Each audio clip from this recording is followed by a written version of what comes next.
أهلا بيكم في فيديو جديد. ولو دي أول مرة تشوفني فأهلا بيك، بس خلي بالك القصة دي مش زي أي قصة سمعتها قبل كده.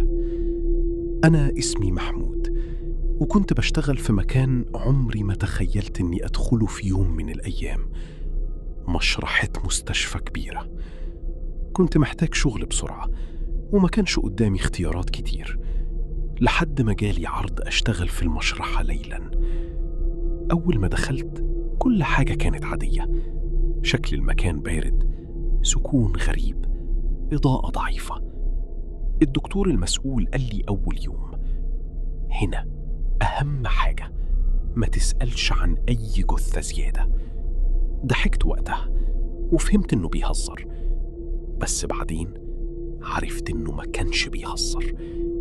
أول ليلة شغل كنت لوحدي تقريبا، كل حاجة كانت ماشية طبيعي لحد ما جت جثة جديدة كان ملفها مكتوب عليه غير معروف الهوية.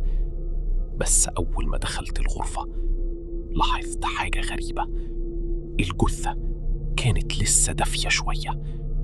قلت لنفسي يمكن لسه جايين بيها من المستشفى، بس اللي حصل بعد كده خلاني أشك في كل حاجة. وأنا براجع البيانات سمعت صوت خفيف جدا من التلاجة اللي فيها الجثث.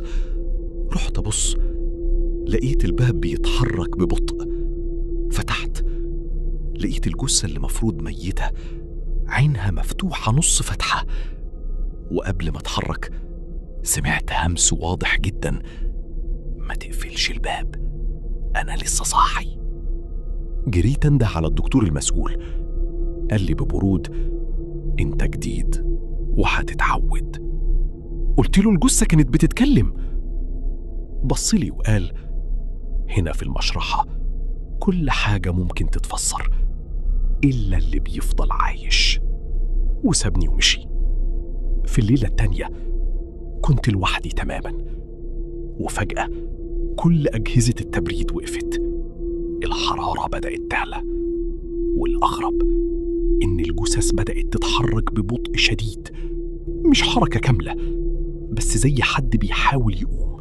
وأنا واقف مش فاهم، لقيت الجثة اللي كانت عندي واقفة قدامي، مش ماشية بسرعة لكن بتقرب خطوة خطوة، وبصوت مبحوح جدا قالت: انت فاكر الموت نهاية؟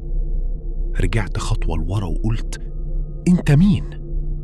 ردت: انا اللي كانوا بيعدوا عليا هنا قبل ما يكتبوا اسمي غير معروف.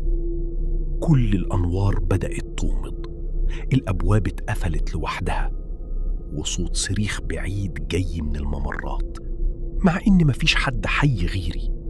كل الجثث اللي في التلاجات بدأت تخبط من جوه كأنهم عايزين يخرجوا. الجثة اللي قدامي قربت مني وقالت: إحنا مش ميتين، إحنا محبوسين في اللحظة اللي اتكتب فيها اسمنا، وإنت دورك جاي. ساعتها فهمت إن المشرحة دي مش مكان حفظ جثث، دي مكان. جريت ناحية الباب الرئيسي، لقيته مقفول بإحكام. رجعت أبص ورايا، لقيت كل الجثث واقفين، مش بيجروا لكن بيقربوا بصمت. وفجأة سمعت صوتي أنا وسطهم بيقول: مفيش خروج من هنا غير لما حد يبدلك. آخر حاجة شفتها إن واحد فيهم قرب مني جدا وقال بهدوء: دورك يبدأ دلوقتي. النور طفى والسكون رجع تاني. بعد الليلة دي محدش شافني تاني في المستشفى، بس في نفس الشفت جاي موظف جديد وبيحكي إنه كل ليلة بيسمع صوت واحد من التلاجات بيهمس: ما تقفلش الباب، أنا لسه صاحي.